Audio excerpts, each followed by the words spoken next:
The sacred divine feminine is creative, abundant, flowing, receiving, and disruptive.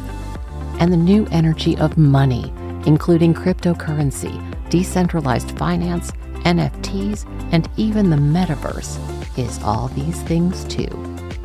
Welcome to the Goddess of Crypto, a weekly show where women who are already in this powerful space will cover these topics simply, so you can relax into knowing that the future of finance is female.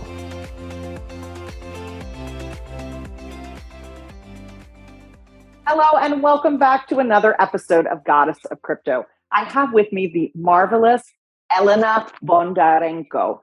She is an attorney and a consultant in strategy, business development, and policy for disruptive technology companies. And if you don't know what that means, it means you are in for an exciting ride. Hello. Hi. So happy Thank that you for having here. me. I'm so happy to finally get to talk to you. So we met over a year ago for the first time, and you have been like the moderator. You're my favorite moderator. Whenever I see you at a show and I see you moderating a panel, I know you're going to ask these incredibly deep, intelligent questions, and that people are going to really get something out of this experience. Thank you. Is it your favorite thing to do, or? No, it's not. No, it's not. Trust me. Why don't you like being the moderator? You're so good at it. It takes a lot of preparation, and it's a lot of work. It's very easy to be on a panel. When someone asks you a question, you just give an opinion. But when you have to understand everyone and the subject, and then think about how to make it meaningful, it's definitely a lot of work. But I love it.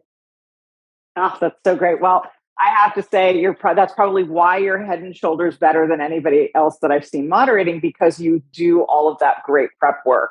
So that's beautiful. So I said to everybody that you do all this business consulting for disruptive technology companies. What does that mean to you, a disruptive technology company?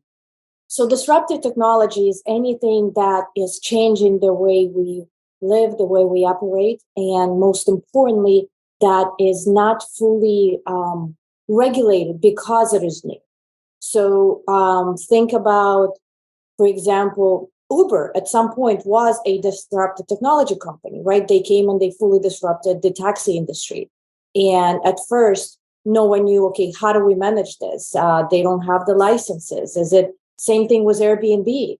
Is it a hotel? Because hotels have to comply with all the safety requirements. Now, if you let people just lease their apartments, for short term, without checking or background check, are we doing something? So there's a lot of intersection in the government and policy and regulatory stuff and the innovation at the same time. So the stuff that I work on now is everything from carbon credits and resiliency measures that are based on the blockchain, right? That's now providing so much more so many more possibilities for people to not only invest and be able to monetize the green measures that are helping our environment, but because it's on the blockchain, right, it provides this whole nother level of security, and at the same time being able to tokenize those credits so the investment amounts are much smaller and more available to bigger audience. Right now, a lot of things that are happening, right? Autonomous flying vehicles and how that's going to be regulated and what's going to happen. There's a lot of development that happens now in the space industry as well, and the satellites. I do a lot of work with fintech, crypto, and Web3 companies. So all of it is kind of changing, especially in the field of real estate development and how Web3 and metaverse can change the way real estate is marketed, sold, and even developed. So those are some of the things that I do. Wow. Well, I've had several guests on where we've talked about real estate and all the disruptors that are happening in that part of the world. I'm curious, though, as to how you got into this. I mean, it sounds like you've kind of written your own ticket as an attorney and as a consultant to be able to play in all of these spaces. But how do you acquire the knowledge that allows you to, to talk on an expert level about things that sound like they're straight out of the Jetsons, like autonomous flying vehicles? So I was very, very lucky in the way my career progressed in a sense of being able to learn a lot of the things. So I started out as a land use and zoning attorney, which obviously taught me and gave me great experience in all sorts of regulatory work and lobbying. And then I transitioned into the public sector, and I was working for the Downtown Development Authority of the city of Miami for almost 6 years. And in that role is where probably within the first year, I started doing a lot of the work specifically in the crypto blockchain industries, because it is something that started truly coming to Miami and became important. But being part of a governmental entity, I was able to enter the room and be invited to some of the most important discussions on these things, right? Congressional roundtables in DC, that where we started these conversations back in like 2018, talking about what happens when blockchain is truly implemented in a lot of the industries, and how is that going to affect our workforce, our educational system. Now we have artificial intelligence that's coming in, and that's even bigger than that. But I sort of, being in that role, I was able to meet some of the most brilliant and interesting and successful people, companies, regulators, legislators, and obviously learn the intricacies that would not be accessible to me otherwise. Ah, that's so exciting. Well, I want to talk to you about AI more, but first, I feel like, the women who listen to this show or watch this show, I I feel like every woman who comes on here as a guest is a way shower. You are showing what's possible for them. But what did you do about the fear of, I don't know anything about this and I'm learning about it? It's kind of like, I think the expression is building the plane while flying it. So, what did you do about that? Was there any fear around it for you? What did you do to overcome your lack of knowledge in areas that you can't really, study online even? So I overcome that back in the day when, having to move at that time from Russia when I was a teenager and come straight to Canada and go to college and help my parents and help my family. And I understood that fear is just something that's going to be stopping you. And there is absolutely nothing that comes out of it. So as long as you work as hard as you can and you open up your mind and you try to be diligent in learning, right? So sometimes people like to just look at surface stuff and kind of be like, okay, I got it. I've always treasured my ability to sit down and really break things down and try to fully understand them before I ever talk about it. And sort of that kind of translated into a lot of things. And as long as you work hard and as long as you take your time and be curious, right? And forget about, the limitations and like, do I know? No one knows anything about any of this stuff in the beginning, right? And everyone went through the same process. So it's just being open and yeah. Ah, good. Thank you. Because I think that a lot of us, we have the story that we're here too late. We, don't know enough. It's too late for us. We've missed the opportunity. I think that's not That's true not ever. the case. That's not the case. And especially, it was much harder to learn things back in the day, no matter what type of things you're talking about. Right now, especially in terms of Web3 and crypto, blockchain, YouTube, the fact that we have that resource that you can now literally Google anything. And you will have thousands of videos where people explain it to you down to the T. And that's what I always tell everyone. Look, just sit down, take a day or two. You want to learn about crypto wallets. There will be millions of videos. Choose the ones that have the most amount of views and followers, and they will walk you through every process if you need to. And the beauty about it, you can stop. You can watch it 15 times if you need to. You can go back. You can try. You can go back again. So there's, the sky's the limit. It is very easy to learn today because of the advances in technology that we have. Yes, I couldn't agree more. I also think that the idea of, the University of YouTube is basically the University of life. Life teaches us a lot more lessons than we realize, and we can be very deliberate about picking up new information. I always like to, suck up all of the information like a sponge. When I got into crypto in like 2016, 2017, I was learning all the time, and I had very few lessons from my previous, I know a lot of things, but I had very few lessons from those things that could affect crypto. I just knew, like, don't buy on margin, for example. That was a good lesson to know come 2020, 2021. That was a really good lesson to know. But I feel like a lot of us, we have stories and they stop us, and there's no reason for that to happen.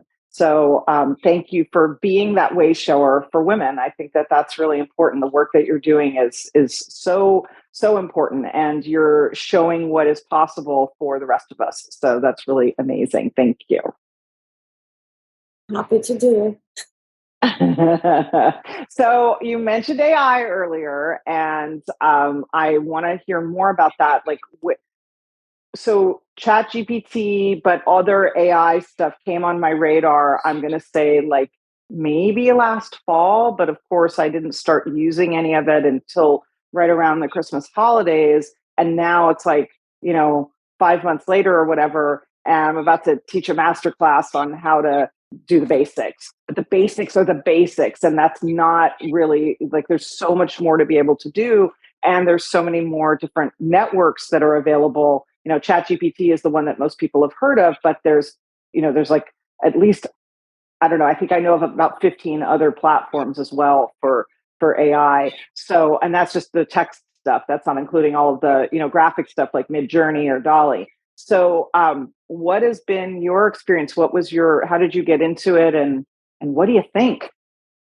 I mean, dealing with everything that's disruptive in this world has kind of been my thing. So that's how I got into it. But what do I think? So what happened with the growth and an expansion of specifically generative AI, which was the new thing that just kind of happened all of a sudden and changed lives of so many people, and we're not even there yet. I mean, in my opinion, we're in a similar time in history now as when the internet happened, right? When everything, that the way we do things, the way we learn, the way we work is going to change because of the advance in this technology, right? And so GPT is generative pre-trained transformer, right? In the end, it is a platform that generates human-like text based on a set of data that it's been taught. That's why it's called pre-trained. So there are incredible opportunities and then incredibly scary things that come out of it. And those two polarities, it is very, very important, not only for the governmental entities to develop some kind of regulation, some form of rules, right, that will, some call it responsible AI, but essentially that will guide and will make sure that there is no dangers that come out of it. And at the same time, there is a huge need for our universities, colleges especially, to completely adjust the way we learn. And that's scary because I've had conversations with some of the local colleges here, and so far, the only thing that they have been thinking about is how do we check if the students are cheating? And that should not be the focus. The focus should be how do we teach students to use this information in a way that is going to make them perform better, because it is going to be used. You can't cut it off. And there's no point of doing that, right? I mean, at some point, we had to go to the library and sit in front of 10 books and spend, 2 weeks to do something that we could Google today, right? So now we are at this different stage where even Googling and compiling information, okay, the system can do it for you, but then we need to start teaching them how to do it properly, how to do it efficiently, and how to be able to then use that information in a way that is more productive for them. Let me ask you a question, because this is bringing up all kinds of questions in my head. I hadn't even thought about the university applications or the school applications. And yes, it makes perfect sense that they're going to, like, how can we stop cheating? But I mean, that is a question for today, not a question for tomorrow. It might not even be a question for 5 minutes from now, because it is going to become ubiquitous. But what happens to learning itself? Like when I was a child, and I'm sure when you were a child, there were certain things, that's the idea of like the teacher making you show your math. Why does the teacher make you show your math? So that you can show that you understood the process by which you got to the thing. And that process isn't just so you can learn your multiplication or you can learn your addition or subtraction. It's so that you can learn how to do logical processes in the world. Every time you learn a system, you are learning the steps of the system, you're learning the process. You're learning to be able to put systems together. You're learning about how to train your brain, basically. So now they have all of these apps that train your brain, and they have shortcuts like AI that can get you to the result in 10 seconds without even trying. So am I going to grow up a well-rounded thinker? Am I going to grow up a process thinker? Or am I going to grow up being a complete ignoramus who's capable of, typing a few keys into a keyboard and getting something that looks like I'm brilliant? And am I losing something if that's the case? Or am I simplifying my life? I thought of all of that while you were talking. So I don't know if you have good answers for that, but. So I think that that's exactly why the educational system has to adjust, and there has to be a lot of thought given to that, right? Because, I mean, think about solving the problems that we had to do in math, right? And all the million different steps. Like, really, have you ever used it in your life? Like, do we need it today? When you do have, I mean, at some point, and that stuff started right when we didn't have calculators. Right. And then we continue doing that, right? But today, do you need that type of skill, right? Does that cut out some ability of the brain to function? And this is where I think education system comes in, because if instead of doing that, it can actually teach you how to not just generate, because I'll tell you, I mean, you use ChatGPT, the stuff that it generates, I mean, it sounds good, but it's never, I have not seen it to be perfect where I didn't want to edit the hell out of it. And the point is, when you can teach kids to ask the right questions, to then take the information and properly digest it and make it their own and add their critical thinking to it, which generative AI doesn't have, right? Add actual human touch to all of that and being able to process that information, that would be helpful, right? And there need to be ways of how do we now train our brain to think and process it, and maybe our brain is never going to be the same. But a lot of the stuff that we had to do in the past, we will not have. I'll tell you, I'll never forget when I started working as a land use attorney, when I started my summer associate job at a land use firm, and they still had this beautiful library of all of the codes, right? So the county, the city, every municipality has all these regulations that have to do with development. And I'm talking books and books, and every year things change, right? And so there's new and there's sections and subsections. So I looked at the library, and when I started, they taught me, I mean, there's Municode, right? There was an online system where you can look up like the City of Miami code, you just search for whatever you need and you find it there, and there you go. And you can, cite it, you can do whatever you want with it. And then I just imagined when I was looking at one of the founders of the firm, right, and the main partners, how he did things 30 years ago and what research that takes me 5 minutes today, what it took when you had to go to a library and you couldn't own all these codes possibly, and go through and try to figure that out, and especially in microfilms and the records for the properties, like, just imagine.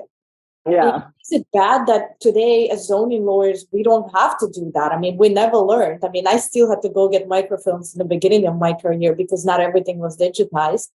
Our counties, take the time. Yes. Slower. But essentially, it's very, very similar, right? Something that used to take months takes 5 minutes. this is going to be even more life-changing. And think about, I'll never forget, we had this visit to Miami-Dade College. They have this beautiful magic studio. So that's animation studio. And they were showing us this incredible rooms and machines. And the machine was, they said it was around $2 million that would make the video, the camera, move and like create the certain images for animation.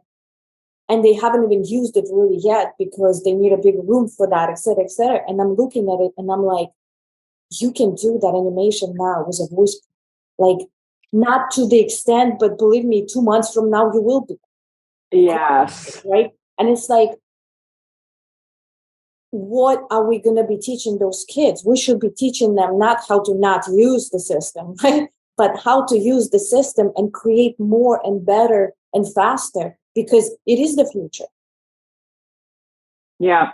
Yeah. I have similar stories because I was in the software in my early 20s. That was my first company. And we had an air conditioned room that held the hard drives, and the air conditioning ran 24/7 to keep the drives cool. And it was about an 8x8 room, almost completely filled with a cube of a computer that was almost 8 feet. Maybe the computer was 6x6x6. Huge thing. It was 100 gigs. And we had paid over $100,000. And now this phone that I'm recording this podcast on with you and whatever you're recording on sit on our desks or held in our hands and have 3 times that much or more technology, 10 times that much for, $1,000. And it's crazy, but that's where we've come in 30 years. And now as the information doubles so fast, I think they said it's now, IBM says it's doubling every 12 hours. All of our information is doubling. So we literally can never get to the end. They say that by the time a freshman is a junior, that 50% of everything that they learned in university is obsolete. So that means to me that higher education suddenly has a completely different reason for existing. And they're going to have to figure that out, because otherwise it's better for the kid to stay home and watch YouTube, which is, of course, the thing that supposedly was so bad for them for so many years. Now, all of a sudden, they're going to get more information out of that than they ever did, which is crazy. And I know that AI has biases. I know that internet has biases. I know that everything is not like, you were talking before about there's 1,000 videos you could watch, and you said, here are some criteria, use like who's got the most likes and what videos have been watched the most, because they're likely to have the most, value for you. But we don't know, look at 5 of them and make a comparison, and then assimilate the information for yourself. It's very hard to know what's real information and what's manufactured these days. Exactly. And with generative AI, it is a huge concern, because generative pre-trained transformer, right? Pre-trained. So the data set that is being trained on is 100% biased, right? There are stereotypes that just exist in the data that we have. I mean, walk into a room in any type of, finance or fintech related event, and you will see there's 5 women and 100 men in that room. And there is your bias in the data. And because generative AI does not have critical thinking, does not have judgment, does not have all of those human attributes, it takes the data as it is. And because of its ability to spread that data so widely, because people are now using it to write books, to write news articles, right? It will perpetuate the biases and misinformation in ways that have never existed before. Whether you're talking about political stuff, or you're talking about gender biases, or you're talking about, all sorts of things. I will tell you that there are even a couple of studies that said that generative AI, when they asked it about comparing, or they wanted to see how many negative terms it could generate about white men and then people of color and women. And the difference was so stark, right? There was so much more information on the negative connotations about women and people of color than white men in the data that it learned, that it was able to talk about so many more things, which in the end, when you and me read it, it sounds like it's right? Because it's very convincing. And that's kind of another issue with generative AI, is its ability to confidently bullshit. When something is written in such a proper way, us as humans, we always think because it's written well, we think it's right. It's kind of the way the brain operates. And that is very, very dangerous because there's absolutely no way to verify the accuracy of the information, because that information came from the data set, and who knows if the data set, how correct it is, right? This goes way back. Have you ever read Confessions of an Economic Hitman? No. It was written by an ex-CIA agent who basically found his conscience and spent the rest of his life, he's still alive, but he's been trying for years and years to undo the damage. But basically in the 60s, economic models were created that were deliberately flawed. And then those economic models were used by all the top, it was generated by the government. And then those economic models were used in all the top schools for economics. And they created flawed data, which was then used to pitch and to get other countries on board with having the US come in and develop infrastructure. And then they were told, oh, you're going to get this much money back, and it's going to be great for education, and it's going to be great for your people. And it wasn't great at all. And then caused the countries to default on their loans. And that caused the US to say, well, that's okay. You don't even have to pay the money back, but now you have to vote with us in the UN. And the countries that said no, like notably, I believe the guy who was running Chile, the leader of Chile said no. There were 3 leaders and they all said no, and they were all killed under very mysterious circumstances until finally they got a guy who said yes. And then they did this to Chile as well. But it was an early example, pre-AI, of how data could be terribly, terribly manipulated to a very large agenda. And when you read this book, he lays it out in like low level detail, and it's scary. You want not to believe it. The sad thing, of course, is it was a New York Times bestseller. He got death threats before it was even published, and the publisher, pulled it at the last minute. He had to go find somebody else to publish it because it was such incendiary information. And even though it was on the New York Times bestseller list for a long time, nobody really paid attention. Nobody fixed the models. Nobody tried to fix the situation. And in 2012, 2011, something like that, they entered the word that Stephen Colbert entered that year. Truthiness became the word of the year for Merriam-Webster. And it was because he invented this word, which at the time we were like, yeah, maybe that makes sense. But now you look back and 10 years later, the idea of truthiness is like, it's how every system that we have works. We don't understand why something is the way that it is, because there's no it was written down in a book because somebody researched it, because somebody knew it. That used to have value. And now, especially with the proliferation of AI, and as you say, you're being very specific, generative AI, that's a very important distinction. It's like it doesn't even, we can't know what's true. So what do we do with that? And I hate everything you said about the gender bias stuff. What do we do with that? How do we fix it? It's something that's, from what I understand, being worked on many different levels. I know Europe is a little bit ahead. Hopefully in the US, the regulations are also being developed. But there have to be frameworks. Like I would say, ideally, everything that's generated by generative AI, if there should be a section that actually provides the citations on where information came from, that would be super helpful, right? So that you can actually go ahead and verify if you need to, especially in the journalism and in all those fields, right? And so that's one thing, right? Now, can you train the algorithm to not be discriminatory? Can you do that? I don't know, right? Would that be discriminatory in itself? Possibly, right? So it's it's scary. And I hope that before we see any more advances, everyone steps back and actually creates some rules that will help. Because I mean, and it's not only biases, ethical concerns, discrimination, right? It polarizes the public discourse, right? Because it confirms the existing beliefs and opinions rather than challenging it. And that's why I'm saying, like, we need to teach our kids in school how to use generative AI and how to use critical thinking when you read it, when you go and confirm it. How do you verify information? How do you digest that information and make it meaningful and useful?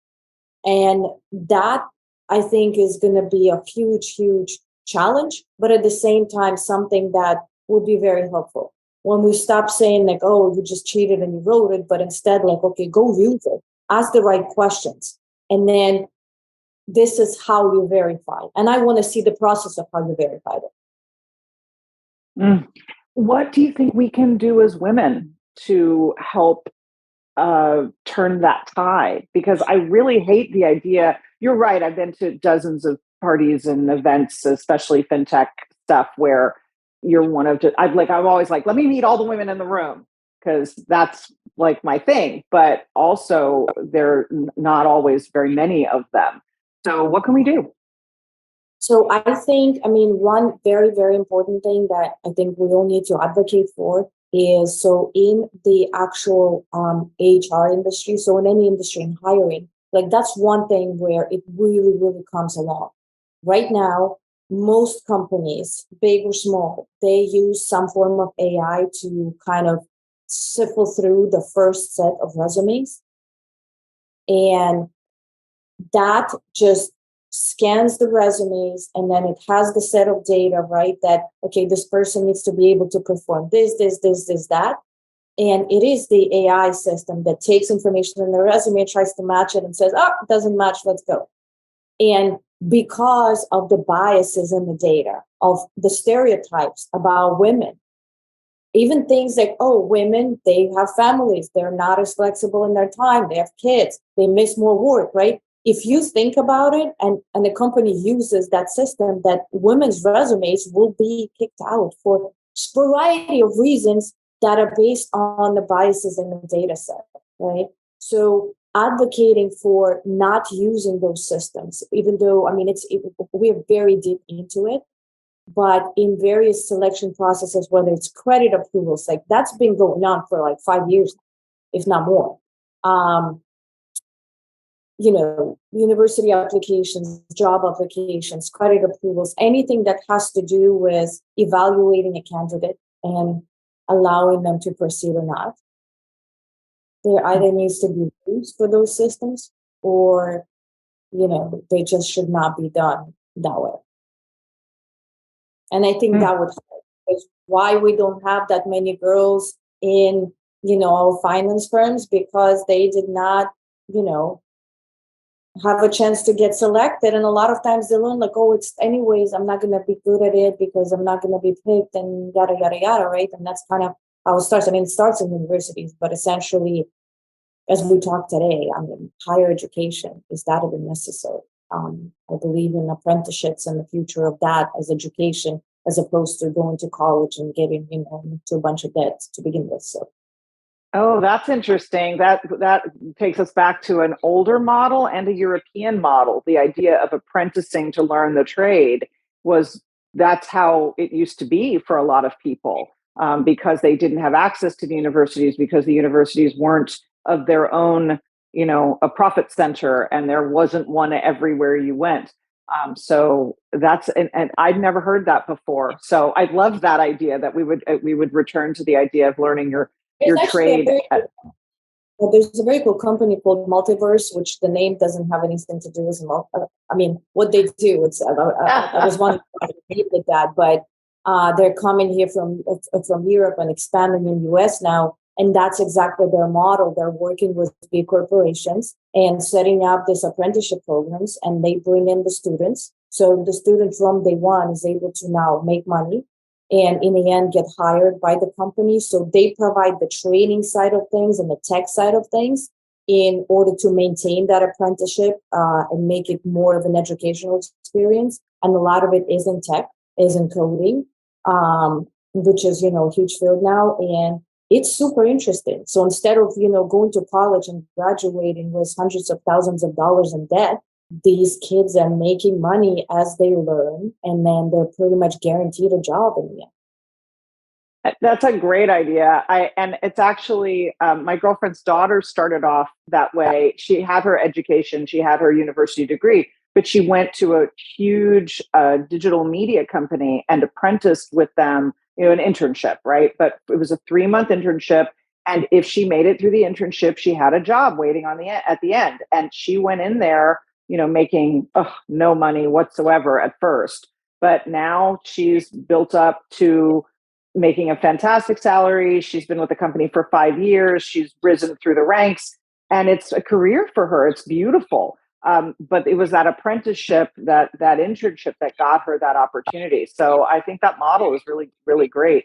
I can't remember the name of the other generative AI platform, but somebody mentioned one to me the other day and said, this is good because it gives you citations for everything that it tells you where it got all of its information. And so I think that may be just a single shift in AI that could really help make the difference of, what you're talking about.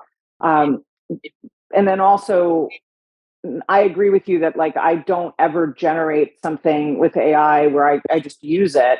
I always feel like, it'll get if you put the right information in at the top, you'll get 80% of the voice that you're looking for at the bottom, but then you still want to edit it. But at least I feel like we don't have to create everything from scratch anymore. We don't have to reinvent the wheel, and then our time can go to other things. So I think that that's helpful. Is that true for you at the high levels that you're working at, or would it just be for more pedestrian stuff?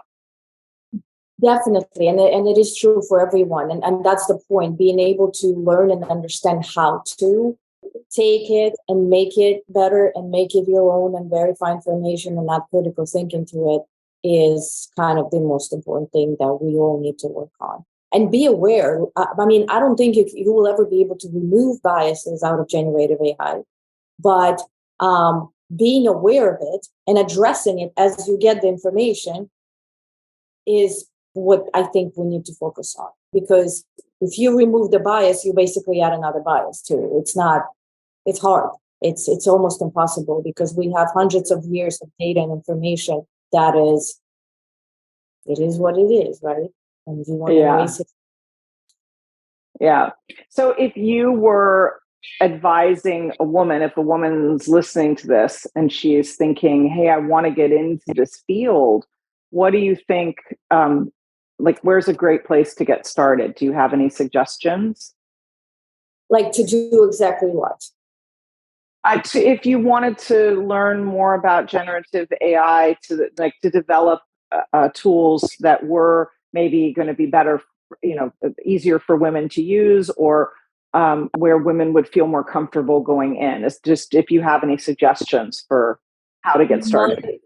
My biggest suggestion, and I've done that myself a couple of times, and it was actually super fascinating, is sit down one evening, take away the distractions, open ChatGPT, and pick a topic, pick something. Maybe you just went to a doctor and you had a whole bunch of blood work done, and you were I don't know what exactly that means, and the doctor's here, they did not explain anything, and you want to ask about that, or you have any particular topic or subject you're working on, pour yourself a glass of wine and sit and just keep talking, right? Don't just ask a question and be like, oh, that's cool. It's very interesting the way you can interact with the system and then clarify things and dug into things and ask why that, why this. That, if you spend 2-3 hours having that discussion with ChatGPT just by yourself, first of all, you're going to have fun, I promise, because it is every time I do, I'm mind blown every time I do that. Every time I try to look, and it's and you're seriously, it is absolutely fascinating. And at the same time, you will get very good understanding of how the system works. Because in order to use it productively, you really need to understand how it works, what it asks, what you ask, and what happens as a result, right? And the way it analyzes information, because that way you can really truly use it to your advantage and be able to be critical with it and, benefit from it as opposed to just trying to cheat. And that's the difference. Huh. Well, I love that. Thank you very much. That's a suggestion nobody else has made. Sit down with a glass of wine and your new mind partner, ChatGPT. I love that. So I always love to close out these episodes by asking a very important question. And that is, what is one more thing that you would like women to know? It can be on any topic. Honestly, I mean, believe in yourself, and especially I've seen a lot of women over the last, and I don't know, it's kind of like a wave of, I believe time and things, they go in waves. And I've met a lot of old friends lately who are all either getting divorced or thinking to get divorced, right? And like they're in that moment and they truly do not believe in themselves and their ability to be okay. They're like, but what am I going to do? But what about the kids? But how am I going to afford to just be on my own? And it is so important we figure it out. Like, things work out. We all have the ability. I'll never forget, when I was going through a divorce while in law school, and I had to move from Boca to Brickell here, work as a summer associate for a firm with a 4-year-old, no family, no money to get babysitters, right? You figure it out and it all works out. And the kids, they're just as good. And believing in yourself and not being scared. Like, you just go, open, turn on the green light, and go and do what it is that you believe in. And I'm bringing the divorce as just an example, but the point is, a lot of times women, they don't feel whole on their own, right? They always feel like, I'm not enough. I need some kind of support and help. But in the end, every time you turn on that green light and you go and you work hard and you keep your head up, it works out.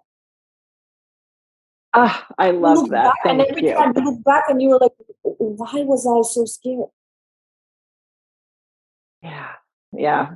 Life begins at the end of your comfort zone, right?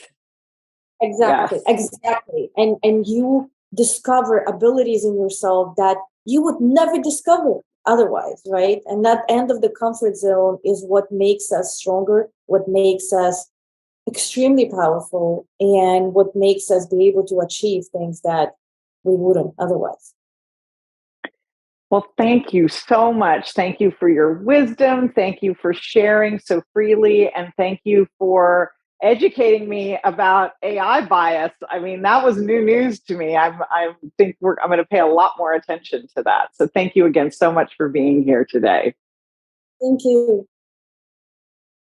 If you have enjoyed this episode of Goddess of Crypto, please like it, review it, comment on it, and most importantly, share it. Share it with all the women in your life. Share it with your mothers, your daughters, your wives, your girlfriends, the people that you want to know that women are learning to surf so that we don't get knocked over when the financial tsunami comes. I will see you next time. Every week, transformational wealth coach Hallie Evelyn leads a conversation that helps to ensure that women everywhere can learn to surf the coming tsunami of the new energy of money. You can find her at goddessofcrypto.me. That's goddessofcrypto.me. Be sure to subscribe to Goddess of Crypto on your favorite platform or watch the show on YouTube. And remember, wealth isn't just your privilege, it's your right.